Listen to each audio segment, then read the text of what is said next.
Welcome to Sustainability Decoded with Tim and Caitlin. On our podcast, we break down what's happening in climate, sustainability, and ESG.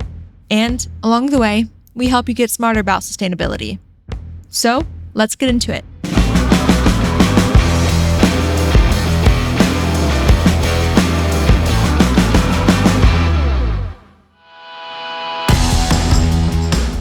Today, we're welcoming an old friend of mine, Janine Guillot.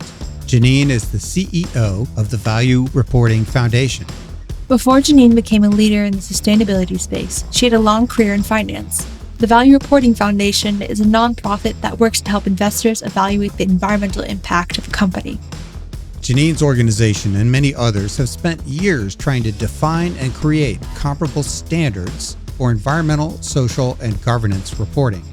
On the show, we talked to Janine about how sustainability reporting has evolved, the new ways we're finding to track it, and what sustainability reports mean to investors.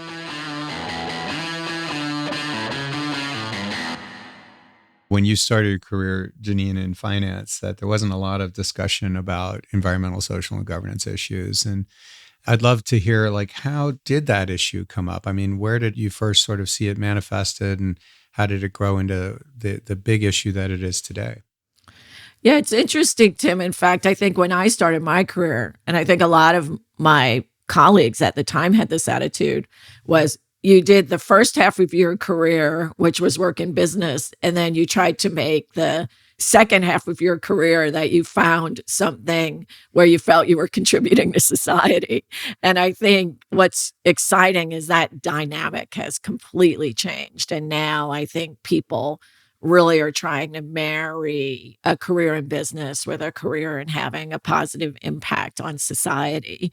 And I think for me, the biggest change in the last 10 to 15 years has been an understanding about the connection between business performance and particularly long-term viability of businesses and the impact, marrying societal impact, and how the impact of a company on its employees, on its communities, the impact of its products and services has a huge impact on the long-term viability of that business.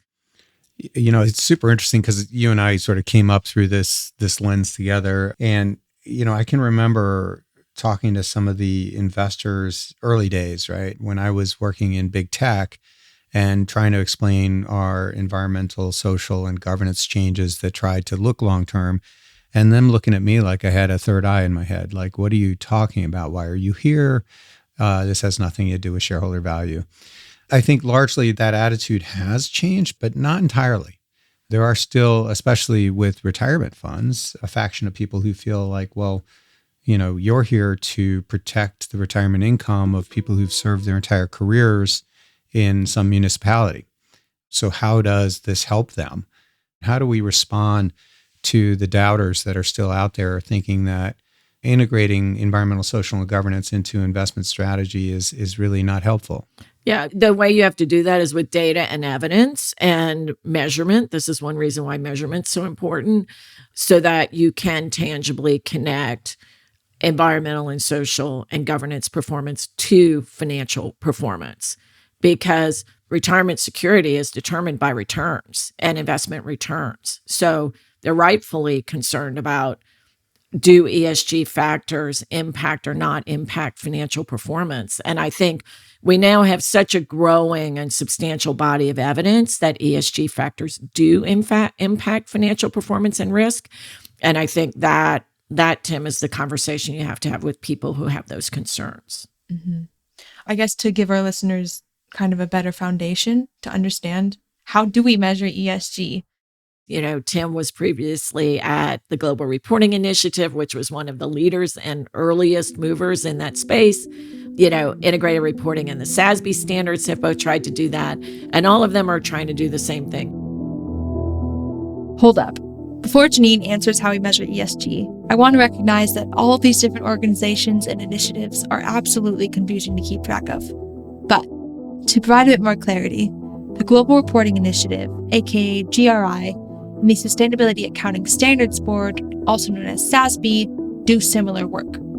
They create environmental, social, and governance standards for companies in different industries to track and report their impact on the planet. Now back to Janine. We very much come at this through the lens of industry specificity. And to build on conversation Tim and I were just having about connections to financial performance, the sustainability issues that are relevant to financial performance vary by industry. So what's most significant in agriculture is different from what's most significant in telecom, which is different from what's most significant in financial services. And so what we try to do is with the Issb standards is identify the sustainability issues that are most relevant to financial performance in specific industries, and then identify quantitative measures that are indicators of successful management of those issues within a company. Well, I don't think there's ever been a more dynamic time in the sustainability disclosure space that will result in some massive changes. I'd like to go a little deeper. Like, what attracted you to this field? Like, why is this the place you find yourself in now? And some personal reflections on what brought you to this place. Yeah, it's a great question. And it really was an intersection of a lot of personal and professional interests. So, one of my personal passions is sustainable and regenerative agriculture. And people often say to me, well, why do you care about agriculture? What's your role in the food system? And I always say I'm an eater. That's my role in the food system. I care about what I eat. I care about where the food came from. I care about who prepared it and what its impact is on the environment. So that's my personal passion. Well, that's awesome. Our resident vegan, Caitlin, probably has something in common with you. Yeah, definitely. On a side note, I was just in this little room where I'm recording, and there's a bumblebee flying around in here, and I caught him in this little cup and brought him outside. So I just thought that's the environmentalist in me as well. Yeah, and we need bees for food, right? They're essential for food production. So thank you for doing that. That's great. We got sidetracked by the bees. Okay, let's go back to sustainability reporting. We've now reached a point at which I think the number is 92% of the S&P 500 companies issue some sort of voluntary sustainability disclosure. For those of you who are not familiar, the S&P 500 is a stock market index in the U.S. that tracks the performance of 500 of the biggest publicly traded companies. So that's kind of peak sustainability reporting. So why all the interest? Why all the fuss right now? What is making SASB and the Value Reporting Foundation ascendant? What's the change? Yeah, I love that term, Tim, peak sustainability reporting. That's such a great term. I think the change is a desire for comparability. So one of the things that does not exist, despite widespread sustainability reporting by particularly large corporations, is a comparable information set so investors can compare performance of company A to performance of company B. And we sometimes do that analysis. In fact, we've looked at, let's say, the health and safety measures that have been reported by 50 major global multinationals. And there are almost as many different health and safety measures reported as there are companies that we looked at. And so that makes it very difficult for investors. They can't figure out who is the better performer. And that is why standardization is so important. And that's, I think, why we see this huge push towards global standards for sustainability disclosure to investors. Mm-hmm. Of course, the ideal is to have global standards, but also in some ways you want them to be industry specific, right? So why is it so important for sustainability standards to be industry specific?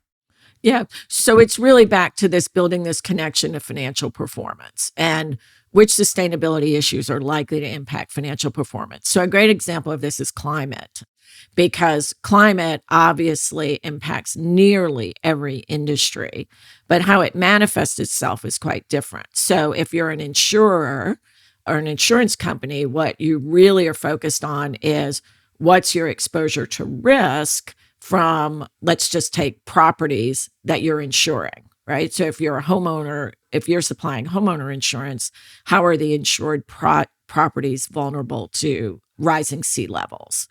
Whereas for an agriculture company, it may be how is climate change going to impact water availability and therefore your ability, either the cost or availability of where you can grow crops around the world.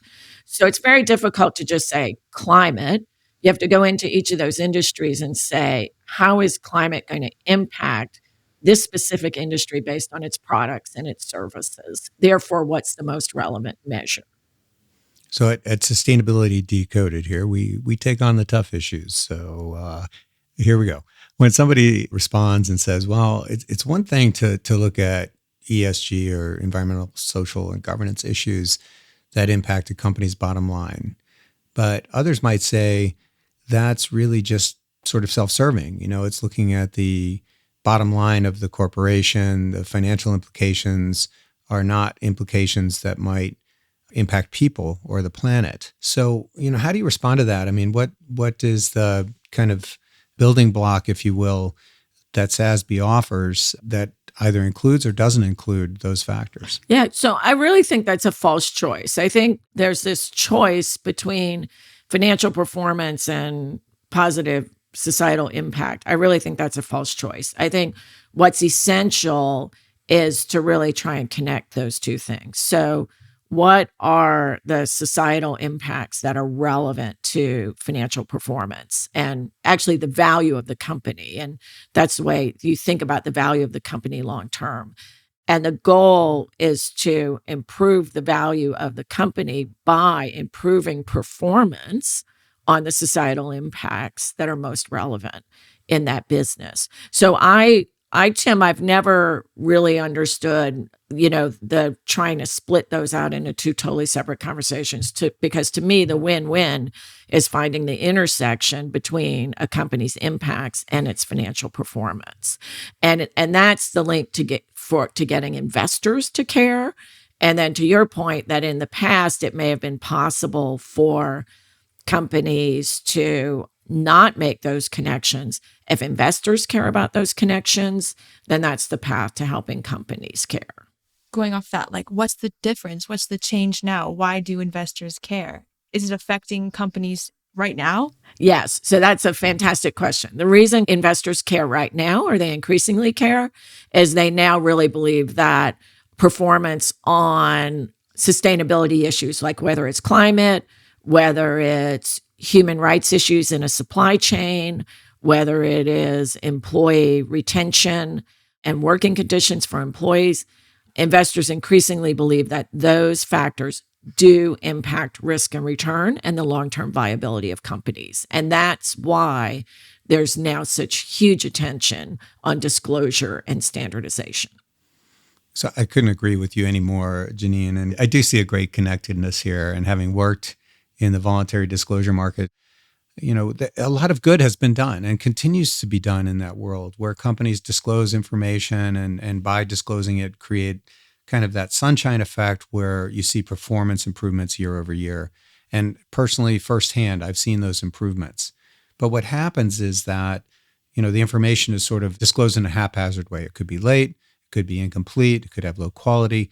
And certainly all those things lead to a lack of comparability and, non-reliance, if you will, by investors and capital market players. So I feel like you do that this is additive. It's not a zero-sum game. And that some issues, not all issues, will cross that threshold into the mainstream of corporate disclosure. And that's exactly what we're seeing now. And I really believe that SASB, the Sustainability Accounting Standards Board, and the Value Reporting Foundation that you lead is right at the center of that right now. So I'd love you to sort of address that. I've heard wonderful things about the overall board itself, and it's certainly issued some really interesting exposure drafts on both climate and overall ESG reporting. So I'd just love to hear your take on what's happening now with international standards. What the International Sustainability Standards Board is aiming to achieve is establishing this global baseline of disclosure standards for companies to use to disclose sustainability performance to their investors It is consolidating many organizations, including the Value Reporting Foundation, to simplify and streamline the landscape, because that's part of what we need to do here. Is simplifying the landscape makes it easier for companies and investors to use this information. Okay, so there's some exciting news here.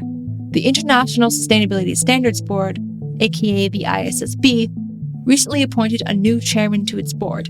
His name is Emmanuel Faber. He's the former CEO of Danone, the food company that makes Activia yogurt, Evian water, among other things. The ISSB, as we call it, just issued 2 exposure drafts of its first proposed standards, one on climate, which is very exciting, climate disclosure, and one on general requirements for sustainability disclosure, which sounds very boring, general requirements for sustainability disclosure. But it's not boring. It's incredibly exciting because it establishes a requirement for companies to disclose all sustainability issues that are material to financial performance in their business. And it's the first time that there's a requirement in, or would be a requirement in, authoritative accounting literature to disclose material sustainability issues. So very, very exciting development, and definitely watch the future of the ISSB. Yeah, that's actually so exciting. I know we see lots of news about the ISSB recently. What's the historical significance behind the creation of the ISSB? Why is it so important, and so important now? Yeah. So it is the biggest development in, what I would call broadly accounting standards development and information for the financial markets in decades. And we always use the analogy to accounting standards. So people take generally accepted accounting standards for granted. And generally accepted accounting standards are what really enabled this common language to develop between companies and investors to evaluate financial performance. It created this common language. But what we don't realize is they have not always existed. Their relatively recent development came into being after the crash, the stock market crash in the Great Depression in the 1930s, because one of the drivers of that crash was the lack of generally accepted accounting standards. The U.S. stock market crashed in 1929. This caused unemployment, extreme poverty, and homelessness throughout the 1930s, known as the Great Depression. Some experts think that one factor in the crash was a lack of transparency by publicly traded companies. As a result, regulations to ensure uniform financial reporting were created. This development of generally accepted accounting principles was historic, and it took decades. Started in the 1930s. International Accounting Standards Board was only established in early 2000s. So it took decades to get us to generally accepted accounting standards. What we're now seeing is a similar development on sustainability disclosure, and we're seeing it happen much, much faster.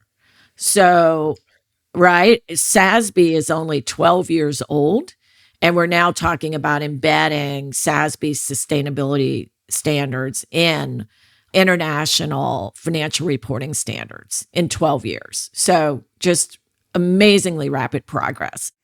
I think that's exactly right. And it's tremendous history, and a great question from Caitlin, just to understand where this all came from, and how the fact that the International Financial Reporting Standards Foundation, the IFRS, which just recently, we're talking within the last 2 decades, put together a global common language for financial disclosure, has then adopted ESG, which, with the first issue being climate. They have 140 jurisdictions around the world. 140 jurisdictions. There's only 195 countries in the world. So most countries are using these standards to report their financial results today. And very, very soon, we'll be using the standards to report their ESG results, with the first being climate. And I think that's just so very exciting. And it takes a little bit of explaining, because, you get lost in all of these different abbreviations and so on. But to me, having a global common language, which is the language of business, will truly align capital to sustainability issues. You finally are trying to harness the forces of capitalism towards a better future for our children and grandchildren. That's how I see it. That's why I'm excited about what's going on here. Mm-hmm. I mean, it's so true. It's nice to see like a light at the end of the tunnel, right? There is so much hope going forward in terms of that. It's just great. I think in many ways, of course, all these standards serve to hopefully like eliminate greenwashing. I guess I was sort of wondering as well, what are the telltale signs of greenwashing? This is why we always talk about comparable, consistent, and reliable information, because it's comparable information and reliable information, meaning it's prepared, with the same kind of rigor and discipline that financial information has historically been prepared. It's that enables investors or consumers or anyone to compare a company's performance as having comparable and reliable information. So that's what financial accounting standards did. They enabled people to compare financial performance and be confident in those decisions. We need to reach the same level of maturity on sustainability performance. In case listeners don't know, greenwashing is when companies pretend to be more sustainable than they actually are. The same way a company might pretend to be more successful financially than they really are. If comparable sustainability standards are established, greenwashing would be a lot harder for companies to get away with. And there's been major news in the US recently about establishing such sustainability standards. Talk about financial and sustainability coming together. The seismic shift that happened with the SEC proposing climate disclosure be incorporated into financial disclosure, which brings it up in terms of all the things you've talked about in rigor and reliability, completeness, et cetera. I'd just love to hear your thoughts on how the regulators like SEC and maybe other capital market regulators are approaching this topic. Yeah, so I do think we're in the middle of this seismic shift where sustainability information has been, and this isn't across all companies, it varies hugely, and Tim, you can comment on this, but sustainability information has been this separate thing outside of the core financial reporting. And in financial reporting, you have just a tremendous focus on internal controls and data quality and validation and oversight by boards and audit committees. There's just decades of process that ensures that financial information is accurate. And in many companies, sustainability information, it's much, much earlier in its journey, and you don't necessarily have all those processes in place. So I think, definitely before you can talk about assurance, you have to talk about putting these internal control processes in place. And Tim, I'm sure you have views on this because you actually did the reporting in your prior lives. Would love to hear your views on this. I 100% agree with you. And in fact, it's the reason I joined Persefoni is that, the sort of behind the scenes work of doing a good job of accounting is not sexy, but absolutely critical for reliable information disclosure. And, the reason that you see tall buildings with the name of Deloitte, KPMG, PwC, it's because that field professionalized disclosure of, like you said, financial information. As we move into this new realm where the SEC proposed rule, if it goes final, and we hope it does, you'll start to see those big accounting firms, the big four, take on this issue and start to really dive into, how is this information produced? Is it reliable? Can investors, take this and make decisions based on it? That's where this is all going. But again, as I go back to, it's not a zero-sum game. This movement of sustainability from this immature, voluntary, maybe even more kind of reputational based paradigm into the mainstream of global commerce, it not only professionalizes it, makes it reliable for investors, but at the end of the day, it's not about disclosure. It's about aligning capital to sustainable business practices. I really think that we're on that journey right now. So I couldn't be more excited about it. Tell us a little bit about that and where you see yourself in a year or two. Yeah. So, I sometimes say, and sometimes I just have to pinch myself about this, that I'm CEO of an organization that has largely achieved its mission. Our goal was to embed sustainability disclosure in, what I call core capital markets infrastructure. And the IFRS Foundation manages core capital markets infrastructure. But, and I say this to everyone, we're not done. So great. That the ISSB has been established, has issued its first exposure draft, is leveraging the work of the Value Reporting Foundation. Many of the sustainability reporting organizations we've talked about in this episode and previous ones have been working toward the same goal of creating these comparable standards. The Sustainability Accounting Standards Board and the Integrated Reporting Council have even merged to create the organization that Janine leads, the Value Reporting Foundation. There's now another significant heavy lift ahead to ensure that those standards are used in the 140 jurisdictions that currently use the accounting standards and that they're used in the U.S. So I'll have an ongoing role after we close the merger to continue to drive adoption and use of what will become the ISSB standards. So we're not finished yet, but huge credit and thanks to everyone who has worked so hard, Tim, including you, to get us to this point, because it's an amazing collective accomplishment. Well, and I give you all the credit for this current merger and the mainstreaming of ESG. I mean, I can just say from personal experience, before Janine arrived, this wouldn't have been possible. Janine's leadership has really led to this outcome, and I'm just so happy to have at least been a small part of that. As we head towards the end here, we like to go full circle and talk about kind of, some learnings along the way. And I think Caitlin, especially has questions as a young person trying to enter the field. Maybe, Caitlin, I can hand it to you. I mean, yeah, there's so many questions. But the main one for me would probably be like, overall, do you have a parting message for young people like myself who want to be a part of the solution, who, want to work in the field? Yes. Well, the number one message is do it from day one and don't do what I did, which think about doing it in the second half of your career. That's the number one message. But I think the important message is, you can really, regardless of what discipline you're thinking about, you're interested in. Are you interested in finance? Are you interested in sustainability? Are you interested in supply chain management? Are you interested in marketing? Are you interested in product design? Are you interested in branding? Regardless of what you're interested in today, come to that with this lens about how is my work going to improve the sustainability performance of the organization I'm joining or the organizations I'm advising. And I think that's the huge benefit all of you have who are entering the workforce today, is you can think like that from day one. How is my work going to tangibly improve sustainability performance? And that would probably be my second piece of advice. Tangibly improve sustainability performance in a measurable way, because that's what it's going to take to drive real change. Well, we were so happy to have this opportunity to chat with you again. Janine, you're one of the true leaders in this space. And I think in a few years from now, there'll be books written about the change that's going on.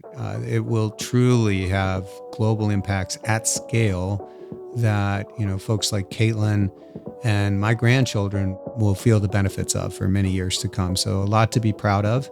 Thank you again for your time today. Thank you. Thank you, Janine.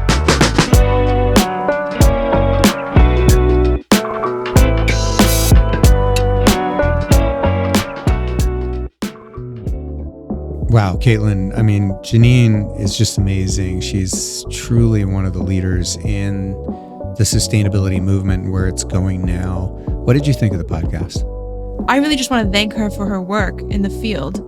What she's done is monumental. Treating your sustainability performance like financial performance is something that, we would have never even thought was possible 20 years ago. And she's making it accessible and easy and simple for companies to do that. So it's just great to have someone who's so dedicated. I feel like, just hearing her say those words gave me some validation that this movement is real and it's happening. And to hear your reaction to it makes it even more important and meaningful. So I thought it was a fabulous discussion, and hopefully our listeners do too.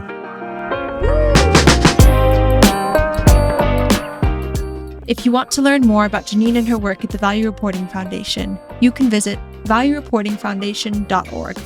Link is in our show notes. Before we go, please don't forget to subscribe to Sustainability Decoded with Tim and Caitlin on Apple Podcasts or wherever you get your podcasts. While you're there, it would be great if you could rate and review the show. Thank you all for listening, and we'll catch you in our next episode. Sustainability Decoded is produced by our incredible team at Persefoni and Hueman Group Media.